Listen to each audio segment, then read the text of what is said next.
بسم اللہ الرحمن الرحیم نحمد ونصلی علی رسول الکریم اما بعد فاعوذ باللہ من الشیطان الرجیم بسم اللہ الرحمن الرحیم وننزل من القرآن ما هو شفاء للناس ورحمة للمؤمنین ولا يزيد الظالمین الا خسارا صدق اللہ العظیم۔ 15ویں سپارے کی یہ آیت میں نے تلاوت کی ہے۔ اس کا مفہوم یہ ہے کہ اللہ پاک فرماتے ہیں کہ قرآن مجید کو ہم نے لوگوں کے لیے شفا بنا کر بھیجا ہے اور مومنین کے لیے رحمت ہے۔ قرآن مجید کے نازل کرنے کا مقصد یہ ہے کہ اس قرآن مجید کے ذریعے سے لوگوں کی روحانی اور باطنی جو بیماریاں ہیں، یعنی عقائد اور نظریات کے حوالے سے کہ برے نظریات اور برے عقائد اس قرآن مجید کے ذریعے سے ٹھیک ہوتے ہیں، اور اخلاق بھی اس قرآن مجید کے ذریعے سے برے اخلاق بھی درست ہوتے ہیں۔ اسی طرح قرآن مجید نازل تو اس لیے ہوا کہ اس کے ذریعے سے تمام روحانی بیماریوں کا اس کے ذریعے سے علاج ہوتا ہے، یعنی عقائد اور نظریات، اخلاق وغیرہ کا۔ لیکن اس قرآن کے ذریعے سے باطنی بیماریاں بھی شفا یاب ہوتی ہیں، اور جس کی دلیل یہ ہے کہ جناب نبی کریم صلی اللہ علیہ وسلم سے یہ ثابت ہے کہ آپ صلی اللہ علیہ وسلم نے خود بھی دم کروایا اور خود آپ صلی اللہ علیہ وسلم نے دم کیا بھی، اور بھی صحابہ کرام رضوان اللہ علیہم اجمعین کو حکم دیا کہ اس دم کرنے کا حکم دیا بیماری پر۔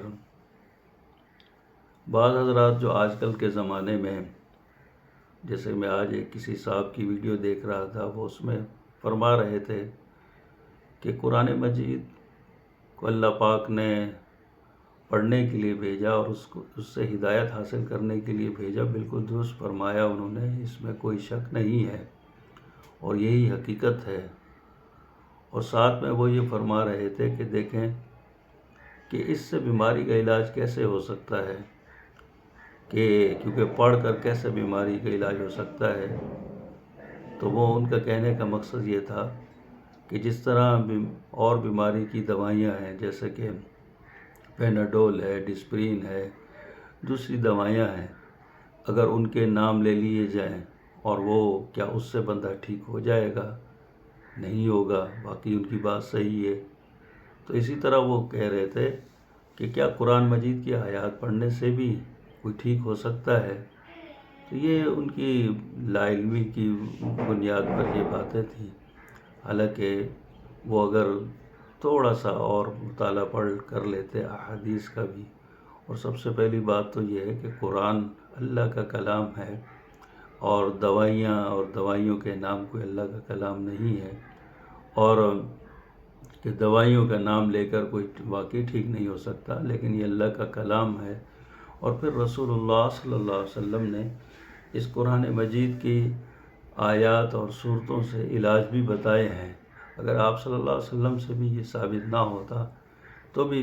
یہ ہم کہہ سکتے تھے کہ ہاں ان کی بات ٹھیک ہے، لیکن جب رسول اللہ صلی اللہ علیہ وسلم نے خود بھی حکم دیا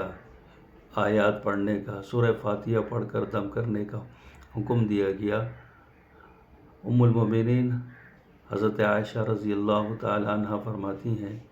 کہ جناب نبی کریم صلی اللہ علیہ وسلم جب بالکل آخری جو ان کا بیماری کا وقت تھا، تو اس میں فرماتی ہیں کہ میں آپ صلی اللہ علیہ وسلم پر جو آخری 2 صورتیں ہیں، قل اعوذ بالفلق اور قل اعوذ برب الناس، یہ دونوں میں دم کر کے آپ صلی اللہ علیہ وسلم پر دم کر رہی تھی، اور برکت کے لیے میں ہاتھ بھی پھیر رہی تھی۔ تو یہ تو ثابت ہے یہ عمل۔ اور پھر سورہ فاتحہ کو جس طرح اس کے پڑھنے سے عقائد و نظریات ٹھیک ہوتے ہیں، اسی طرح اس سورہ فاتحہ کو پڑھنے سے بیماریوں کے لیے بھی اگر دم کیا جائے تو وہ بھی ٹھیک ہوتی ہیں۔ تو یہ بھی ثابت ہے، اور بلکہ ایک مرتبہ صحابہ کرام کی ایک جماعت ایک علاقے پر گزری، سفر کی حالت میں تھے، تو اس زمانے میں کیونکہ کوئی جماعت آتی تھی تو لوگ ان کے لیے باقاعدہ کھانے پینے کا انتظام کرتے تھے، تو انہوں نے کوئی یعنی جو علاقے والے تھے انہوں نے کوئی مہمان نوازی نہیں کی۔ اللہ کی شان ہے کہ ان کے سردار کو بچھو نے کاٹ لیا، تو وہ لوگ ان کے پاس آئے، حضرات صحابہ کے پاس، اور ان سے کہا کہ آپ لوگوں کے پاس کوئی دم یا کوئی علاج وغیرہ ہے؟ تو انہوں نے کہا کہ آپ لوگوں نے ہمارے ساتھ بڑی بد اخلاقی کا مظاہرہ کیا ہے، لہٰذا ہمارے لیے کوئی طے کیا جائے، معاوضہ تب جا کے ہم دم کریں گے۔ تو انہوں نے کہا ٹھیک ہے۔ تو پھر انہوں نے ان میں سے ایک صحابی رسول نے